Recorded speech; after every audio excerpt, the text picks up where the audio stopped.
That's class, Benjamin Leftwich. Brilliant stuff. And he's here. How you doing, sir? I'm good, thanks. How are you? Good to see you again.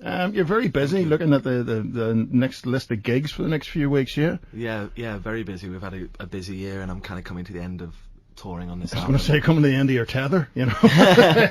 Not quite, but I'm very pleased to be back here in Belfast, and yeah. I was looking at your stuff on YouTube. I mean, I just checked, just scanned a couple of. I mean, the song 1904 has something like 900,000 hits.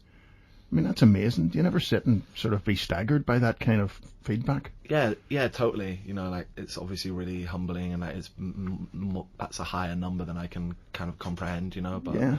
I'm just proud of the songs and in love with music, and proud that they keep connecting. One thing that comes across, you can see the comments on your songs in maybe 100 different languages. Yeah, totally. It's amazing, isn't it? And people who, I'm not saying it's Marmite, but there are no average, like, oh, that's okay.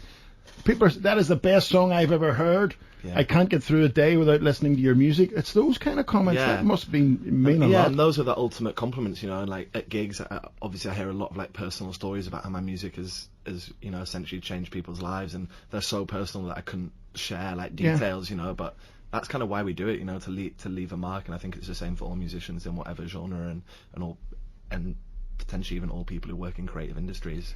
Is there any way when you're writing the songs or getting them together that you can have even an inkling of the effect they're going to have on some people? Or is it just, let's throw it out there? I don't think so. I try and maximize them with as much, honesty and emotion as possible. And obviously the idea of what honesty is changes as you grow up. I think when you're like 20 years old, you think, right, the first thing I write is the most honest, I'm creative, that's it. And now I'm like kind of, you learn to re-edit your thoughts a bit and really consider what you're saying lyrically. I think my new album After the Rain is more to the point lyrically than Last Smoke Before the Snowstorm. I don't think it's better, but I think that's just a reflection of who I am as a person. I mean, has your life changed substantially since you started writing? I mean, have you moved house, well, I don't know if you have another job, family things changed? I mean, what? Yeah, I mean, my whole life changed from the age of like 21 when we put out the first album and started touring it. I moved down to London. This is all I do, and I'm very grateful for that. And I've been lucky enough to see a lot of the world now, and I have friends in different cities all around the world, and I meet beautiful people all the time, and most importantly, meet other amazing artists. We've got an artist called Travis is a Tourist supporting us tonight in Limelight. Limelight, yeah. And he's amazing. He's from here, and I'm inspired by so much music from this part of the world. Foy Vance, Bat Kennedy, Ian Archer, General Fiasco, Snow Patrol. Yeah. James Vincent McMorrow. The list goes on. So you're making a lot of friends. Yeah, that's good. Everybody's listening, going, oh yes, he's saying all the right. Well, they're things amazing. Like, Bat Kennedy is like one of the first. On my first ever tour, my tour manager played it, and obviously I had no idea who he was. And that song, Howl On and Moonlight Kiss. Yeah. To me, they're just like it's like crazy deep love songs. Yeah. And really stunning. And the same with someone like Foy, who I've grown up listening to, and I'm lucky enough to kind of call a friend to an extent, and he's like for my generation. And I know a lot of my other friends who are singer-songwriters look up to people like that as well. Ed Sheeran obviously is a huge fan of him. Yeah. And I don't know what it is. And Ian Archer again. Ian Archer's got a solo record called To the Pine Roots. I know he's written like Megalodon hits, but like his solo album To the Pine Roots is the most crazy, beautiful thing I think I've ever heard. Ian really is. I mean, describe him as a poet, really. Yeah. It's really, really tremendous stuff. Yeah. What about in terms of success? Where are you? You mentioned Ed Sheeran. Or you've had a couple of albums in the charts, haven't you? Yeah. I mean, it's hard for me. For a lot of people, they would define that as success. Yeah. To me, and there's been times when I've defined that as success, but as I've like kind of stayed alive and like gone to sleep for a while in this game and then come back up and started touring again, success to me is personal happiness and contentment and being proud of the songs and being proud of the gigs you play, whether you're playing to 50 people or 1,000 people.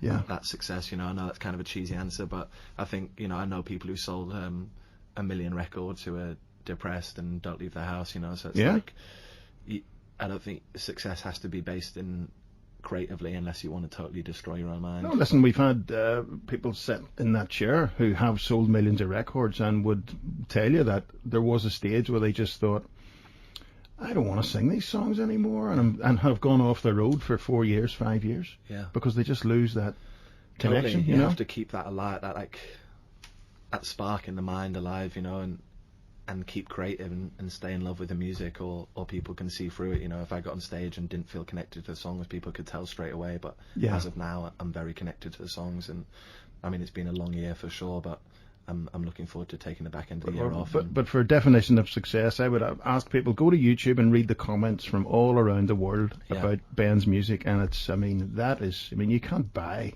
a response like that. Yeah. Unless you have bought it. We've done some tweeting all these people deals. in China and Holland and Germany and Mexico, say my music's brilliant.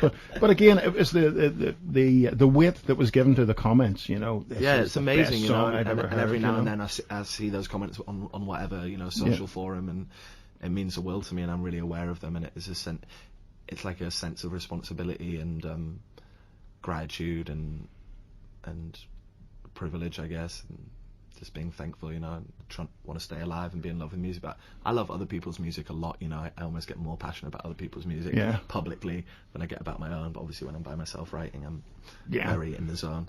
Is your guitar held together with sellotape? Yeah, it is. It was the first nice guitar that before he left this world, my dad got me it when I was just starting out touring, and it stayed with me ever since. But when I was walking out of the shop, I actually dropped it. No. So the whole bottom of it fell off, and it's had this tape on it for years. But it sounds good, Yeah. Is that guitar that you would use on recordings? It is, yeah. This one, and I've got two mahogany. Everyone will be going now and dropping their guitars all over the place. Yeah, it's a trick. I want it to sound like that, guys. Take it, drop off the bridge, see what happens. Yeah. When you're recording, when we hear the recordings, the studio work, it sounds sort of dreamlike, ethereal, wistful. I mean, do you try and reproduce that live, or can you, Yeah, I think you can, I think in terms of the way you perform the songs, obviously I play solo when I'm live, or I have been for this year. I played with a band at some points, and I think it's about the way the set list goes and the way you reinterpret the songs, but I don't believe that songs have to be played live exactly like they're on record. And of course, there are hidden, electronical things that if we're lucky enough to tour with a good sound guy, no track or anything, but just sounds and being sonically specific to each song in terms of what effects we're using, how the vocal comes across, and those are things that I pay a lot of attention to, Yeah, that's good. Well, I think people would expect it, because you do have a unique kind of sound on record, totally. And it's important, important to get some of that energy across live, that wistful, I think is a good there's an incredible, it's a haunting atmosphere almost, Well, listen, you're going to sing one for us now. What is it? I am. What's this called? This song's called Tillicum. Okay.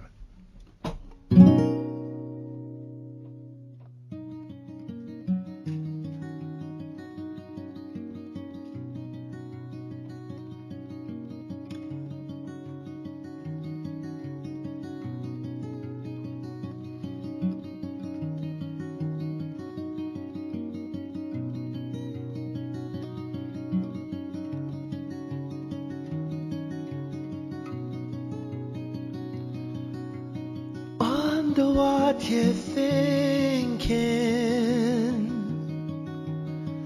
staring through the rain,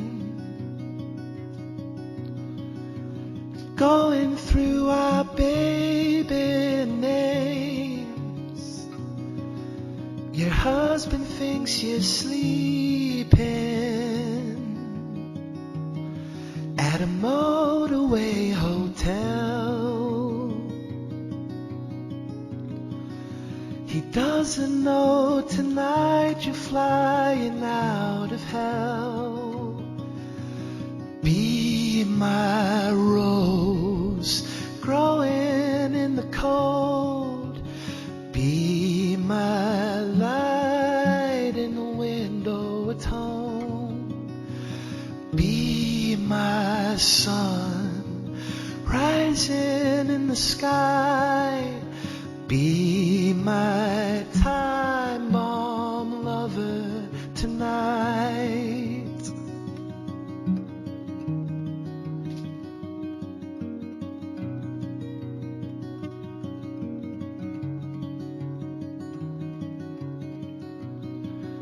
You're turning leaning on your phone now. Your hands begin to shake. I'm just across the harbor bridge, you say.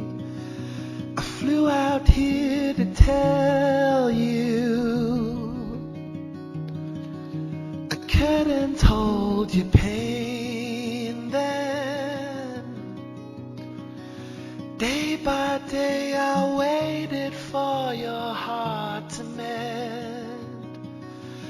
Be my rose growing in the cold. Be my light in the window at home. Be my sun rising in the sky. Be my time bomb lover tonight.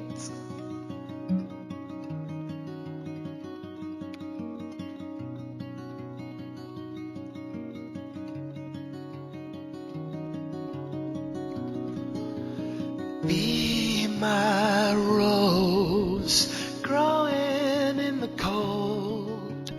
Be my light in the window at home. Be my sun rising in the sky. Be my time bomb lover tonight.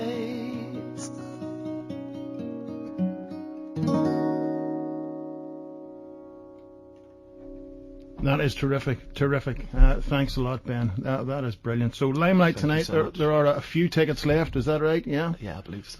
Get a move on. Okay, so listen, Benjamin, good luck to you. Thank you very much, Thank sir. you so much. Cheers.